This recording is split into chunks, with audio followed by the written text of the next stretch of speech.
Assalamualaikum, hai, balik lagi di channel YouTube aku.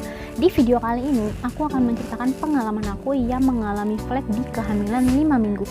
Nah, buat kamu nih yang sedang mengalami flek, simak ceritanya baik-baik ya, dan jangan kemana-mana.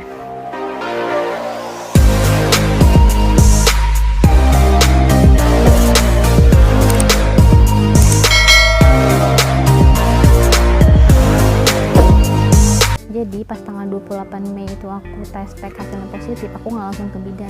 Aku nunggu 7 hari dulu nih ke bidannya biar memastikan kalau aku benar-benar hamil kan, kalau udah telat seminggu gitu. Nah pas udah telat seminggu itu jatuh pada tanggal 2 Juni. Tanggal 2 Juni itu aku ke bidan dan nggak ada keluhan apa-apa. Kehitungan kehamilannya baru 4 minggu 3 hari kalau nggak salah.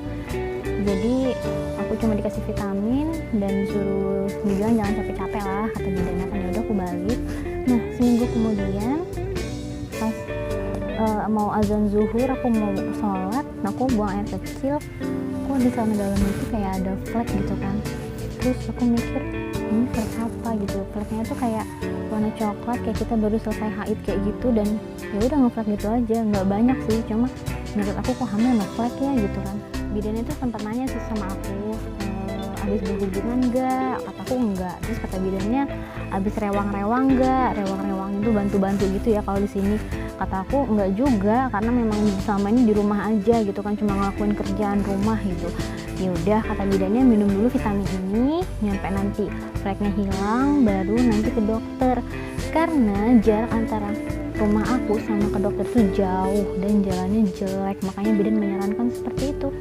Akhirnya bidan nyuruh aku untuk istirahat total sampai fleknya nanti berhenti sambil dikasih vitamin. Sama aku disuruh bidan untuk istirahat total, jadi aku cuma rebahan aja di kamar, tapi masih suka bolak-balik kayak dari ruang tamu ke kamar mandi ke kamar kayak gitu. Menurut aku tuh ya hal yang biasa aja, nggak akan buat capek gitu.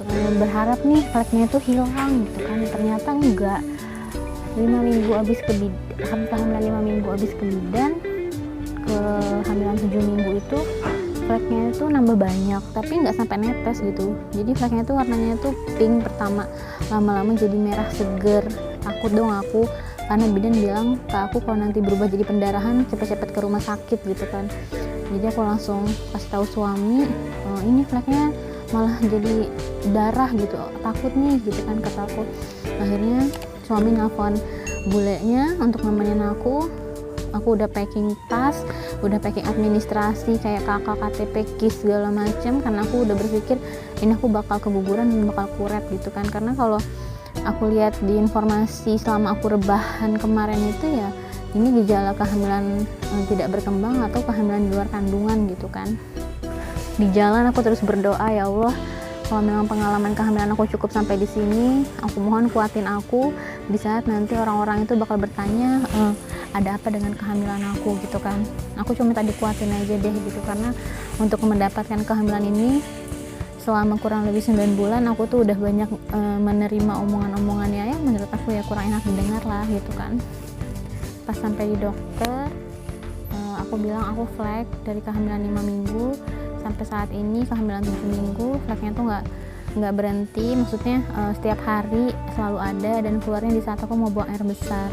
Teksturnya tuh kayak keputihan. Dokter langsung nyuruh aku untuk tiduran untuk pemeriksaan USG. Nah saat itu juga dokter langsung nyiapin alatnya kan. Setelah dokter melakukan pemeriksaan USG, dokter itu mengatakan sesuatu yang buat aku tuh kaget gitu, sampai aku berpikir hah kok bisa gitu kan.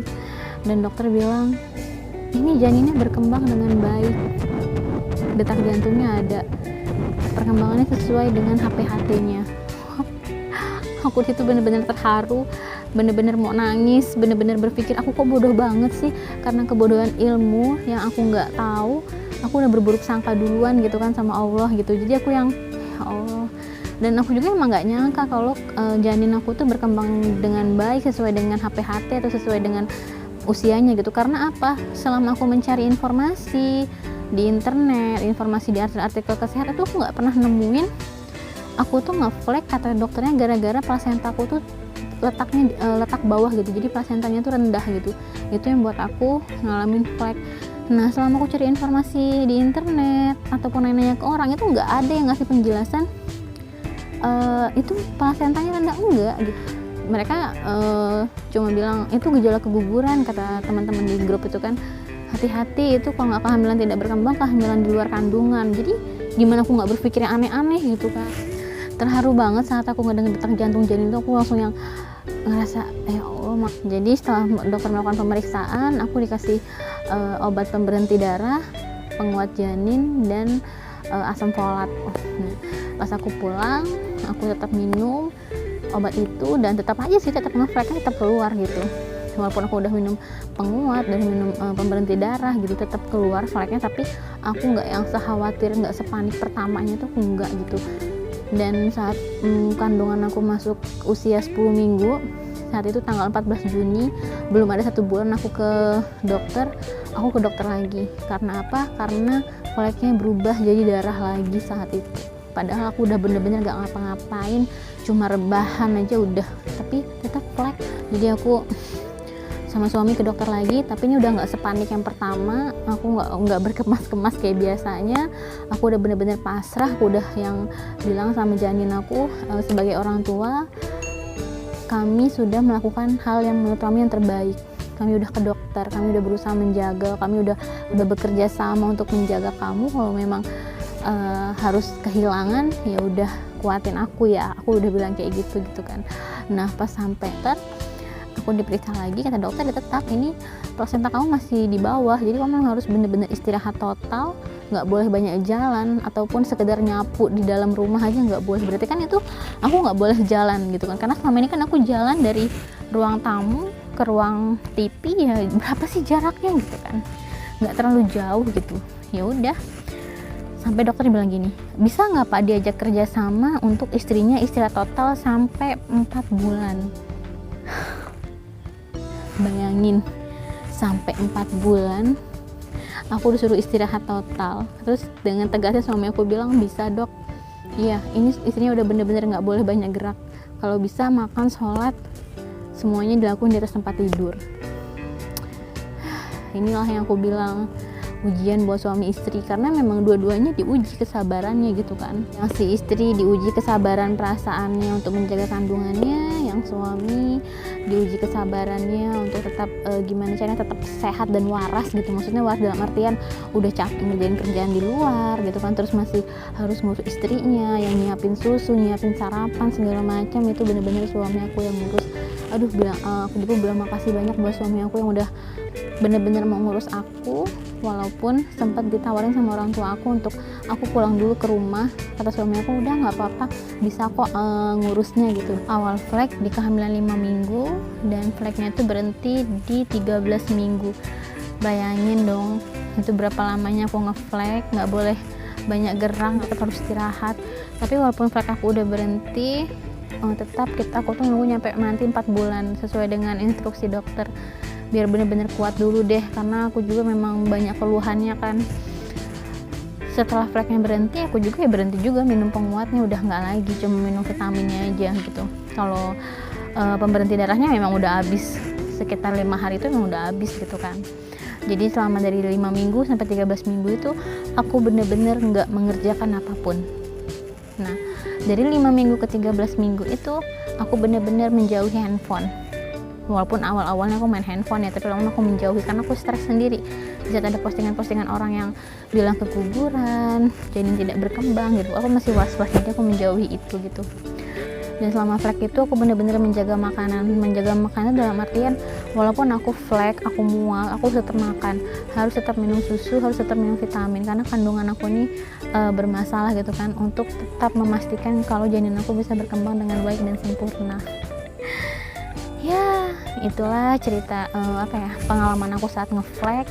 Ternyata pentingnya pemeriksaan awal di kehamilan kita itu memang untuk memastikan apakah janin berkembang, apakah janin tertanam di sesuai tempatnya, maksudnya di dalam rahim bukan di luar rahim. Itu memang penting banget gitu kan. Dan di saat kamu ngalamin flek, kamu tuh memang harus cepat-cepat ke rumah sakit, jangan menganggap enteng, jangan mentang-mentang yang dia aja ngeflek sehat-sehat aja, jangan, karena setiap orang tuh beda-beda. Tapi di saat kamu memang udah memastikan kamu flek tapi janin kamu tetap berkembang, ya udah, kamu udah boleh beristirahat dengan baik, udah bisa berpikiran dengan tenang gitu kan.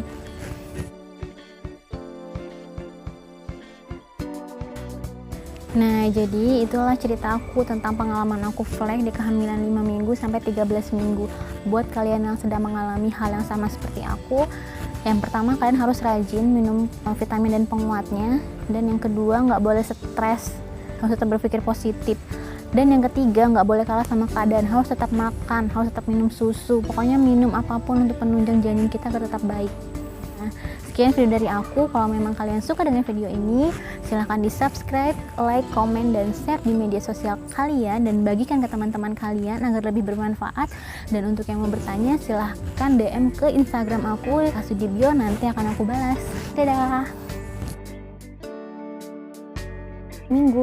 Nah, buat kamu nih yang sedang mengalami flek di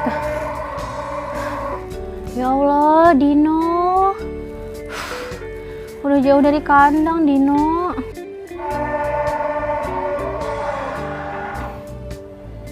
Itu suara sapi ya, bukan dinosaurus. Itu yang paling gede emang di sini. Itu lapar. Sebenarnya sih ada makanannya, tapi kan dia milih deh. Bedanya tanggal 2 Juninya. Bapak cepetan sih pulang, dia orang pada lapar.